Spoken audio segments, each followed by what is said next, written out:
So I heard Biden is stepping down right after I posted a video about the Trump assassination attempt. I guess American politics can't take a break. So the current president of America posts resignation. Out of all the platforms he can do that, on the platform of X 4 months before the election. That makes sense. And I would think for 2024, a Trump assassination attempt should be enough for us, Fox News, and CNN. No, we have to have a resignation and Harris as the next candidate. Of course, why not? So Joe Biden steps down. He says that Kamala Harris is the next person to be the president. The most unfavored candidate of the Democrats is going to be the next person, even though he said that he will only stop if God tells him to do that. And then he posts his resignation. Out of all the ways he could do that, making a speech or maybe, sending some kind of like official letter. No, he posts some kind of paper on X saying that he is quitting the candidacy and that Kamala Harris is the next one to run. And Kamala Harris is so happy to do it. And she's like one of the most unfavored candidates. Michelle Obama, Hillary Clinton have a better chance at becoming the US president than she has the chance. But all of a sudden, Biden's still not showing up, and then Kamala Harris shows up happy saying that she's going to be running as the Democratic nominee to become the USA president. And all of a sudden, she has a financial backing of 200 million USD dollars. And then, all of a sudden, Trump is sad that, Biden is not in the run, and then he's kind of sad. But you guys, we all have heard all the bad things about Biden, right? Sleepy Joe, right? Basically, Kamala Harris is like the most unpopular candidate there is. Because if you look at Kamala Harris, do you know her honestly? Because I don't even know her, bro. So Trump gets shot, okay? He gets this legendary status. Like the quote that he said, "Oh, I took a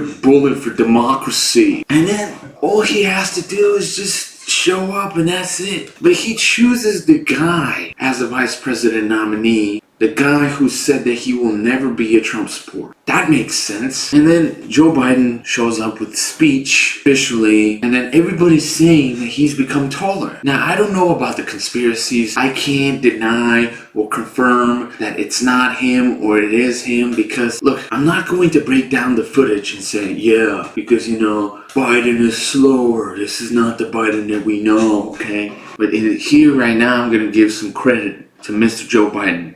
Because if you might not like Biden, you must give respect. And I know a lot of people are giving Biden hate because he's a bigger Chad than you and me combined, buddy. We have all heard the critique that Joe Biden is awfully aged, okay? Now he can't speak. But here's a question for you guys. What could you do at the age of 80? Some of you guys can't even walk. Now imagine running the most powerful country in the world. That's crazy. I'll tell you guys something that you don't know about Joe Biden. Did you know that he lost his first wife and daughter in a car accident? And then after, in 2015, he lost his son who was age 46. And so can you imagine as a parent losing your child, outliving your children? That's something crazy. But this man survived all that and even survived a severe brain aneurysm and was the vice president for 2 terms in America under the Obama presidency and is the current USA president. You might not like Joe Biden, but you have to respect that because he never bitched about it.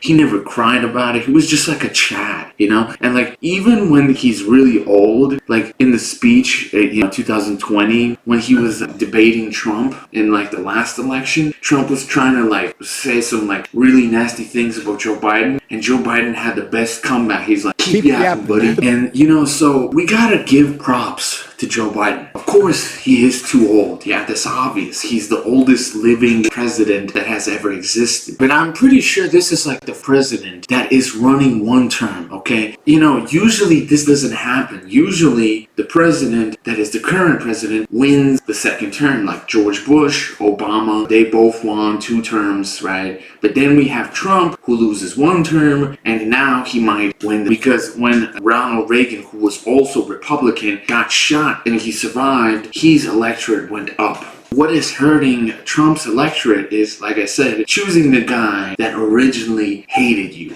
So you would be asking, why would he do that? Because J.D. Vance has a large financial backing. And I know all the conspiracy theorists saying, oh, you guys, you understand that Joe Biden is the evil of the world. He's connected with Blackrock. Okay, do you know the CEO of Blackrock, Larry Fink? Well, here's a photo of Trump and Larry Fink chilling. So guys, if you ask me what's the best nominee, I think Jimmy Carter, yeah, the guy who's 100 years old, I think he should come back from retirement and go. Back to Joe Biden. Guys, if Joe Biden from 10 years ago or Joe Biden from like 20 years ago would run for presidency right now, he would smoke Trump. But obviously, it is harder for him now when he's 80. He has lost so much in his life. His kids, his first wife, and he's 80 years old. Like, you guys gotta give the man credit, okay? Because, you know, Kamala Harris might have the financial backing, but Trump is just really good with words. I might not like Trump, and I might tell you why I don't like Trump. It is because, you know, he switches opinions like someone who switches their partners. Because basically, he said years ago that he's a Democrat, okay? He said that he's pro-choice. Now he's saying that he's pro-life. He changes opinions like promiscuous people change their partners, okay? So basically, you don't know what you can get from Trump.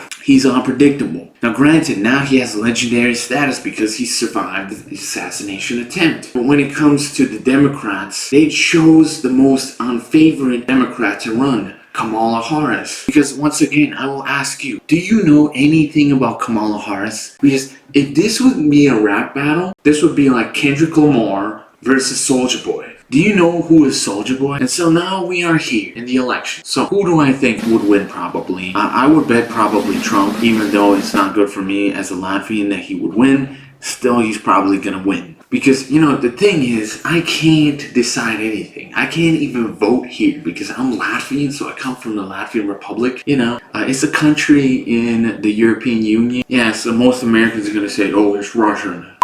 Man. So yeah, basically, it's not good that like already we have two consequent presidents that have run one term, okay? And then the versus person is even worse than Joe Biden. Of course, I've heard the news that like Obama endorsed Kamala Harris, but what do you expect him to do? You expect Obama to say, oh, yeah, I'm not going to endorse the person that we chose to be the president of our political party. So I just think we are cooked, guys, honestly. Because at first, it would be two grandpas versus, you know, in the election. Now we have one unfavorite person, like Soulja Boy, and then we have the other one. And the thing is, there's no diplomacy, okay? Ever since Trump era, everything is like, fuck you, fuck your life, fuck everything. It's not like, oh, respectfully, I respect your opinion. Let's speak on abortion. Let's speak on the rights. Let's talk on tax cuts. No. It's like, fuck you tax cuts, fuck you shit, you know? Shit's just getting wild. And the thing is, like, when Biden said that he's never quitting, went after the debate, and then all of a sudden, after he proposed the speech that, like, okay, Trump gets protection, and then everybody in the Democrats said to him that he should step down. He's like, no, I'm not stepping down. And then all of a sudden he gets COVID, and then he shows up. Really sounds like that Prison Break season 2 episode where the president is like, yeah, I'm gonna free Michael Schofield and the other guy. And then all of a sudden she publishes that she has cancer because she's forced by the company to do that.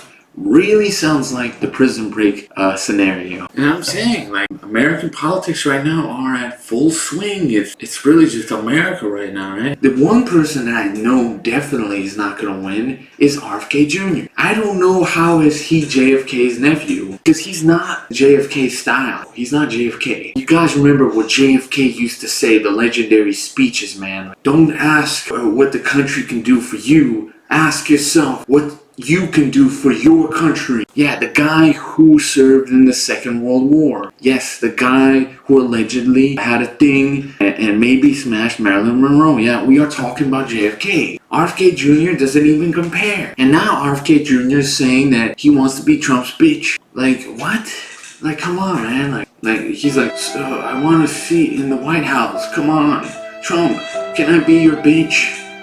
And Trump is like, you're gonna be my bitch? I just matrix the bullet? Like, nah, bro, you're a bitch. And then the question is, since like, you know, the Democrats right now are running like some light term homework. It's like the final deadline day to publish your homework. And now you have Kamala Harris running. And what's the craziest thing about Kamala Harris is that when she heard the news as in running president and supposedly Biden still had COVID, she was happy to be the president. Biden endorsed this through a voice text, and someone like tested it through Voice Labs, like this program that tests for AI, and it had 98% AI chance that it was like AI generated voice. It really sounds like Prison Break. I'm sorry, but this is real life. And she had no like sadness or remorse about the fact that her colleague, the current president of America, is surviving COVID-19 right now. And she's just like, I'm endorsing, I am going to be the president. And the thing is, I was praying in my last video, I hope nothing crazy happens after the assassination attempt. And now here we are. And I don't know what's next, guys, but I want to break this myth of the Simpsons myth of, oh, the Simpsons predicted the future years before. They predicted that Kamala Harris will become the next president. Don't you think Kamala Harris has a promotional PR team that works on it? Like, you know, Simpsons are the most influential cartoons, right? And so you would not think that Kamala Harris' PR team would be like, look, wear the same suit that like Maggie wore in Simpsons so we can make it look like Simpsons predicted the future. This happens all the time, okay? I'll give you a real life example. It's not related to politics, okay? So there's this musical artist named Juice WRLD. Rest in peace to Juice WRLD. He has a song called Lucid Dreams that he made with Nicki Mira, the producer. Now, they sampled a song, Sting, from The Shape of My Heart. And artists do this all the time. They sample a song and then it becomes famous. But you guys don't realize that you are listening to this song because you are familiar with this beat. And that's the same thing with this suit thing. She wears the suit, so you think, where do I remember this? Oh, I remember this from the Simpsons episode. And so you scroll back and now that creates momentum. Have you ever thought about that? Exactly. And so there's many examples. Another example is Obama's daughter. She just like switched her surname so that she can sound more relatable to the person. All the songs you hear, all the movies you see are made to make you feel like you are the star of the world. Yeah, so everything you listen to, everything you see is a manifestation, okay? When she wears the suit, you scroll back to the Simpsons episode and you're like, ah, this is where I remember this. And you're like, whoa, they predicted the future. In reality, it's just a play on. The same thing is about Trump becoming the president. Look, you know, you would not think that Trump has a PR team and would be like, well, there was like a Simpsons episode. Let us just dress you up and you can become the president. And everybody's like, damn, Simpsons predicted the future. But I think Simpsons made that as a joke. But you guys can say how you think, honestly. So yeah, my opinion is Jimmy Carter should come back as the running candidate for Democrats, because honestly, at this point, it would not be weird, okay? So yeah, I hope you guys like my video, right? If you like this video, make sure to press like. If you want to see more videos like this, subscribe with the notifications on, because I post these type of videos every week. So make sure to subscribe with the notifications on. Type in the comments what else type of video you would like to see. Maybe something that I haven't already said about the 2024 presidential US election. Please say that in the comments. It's been your boy Nick. Peace, guys.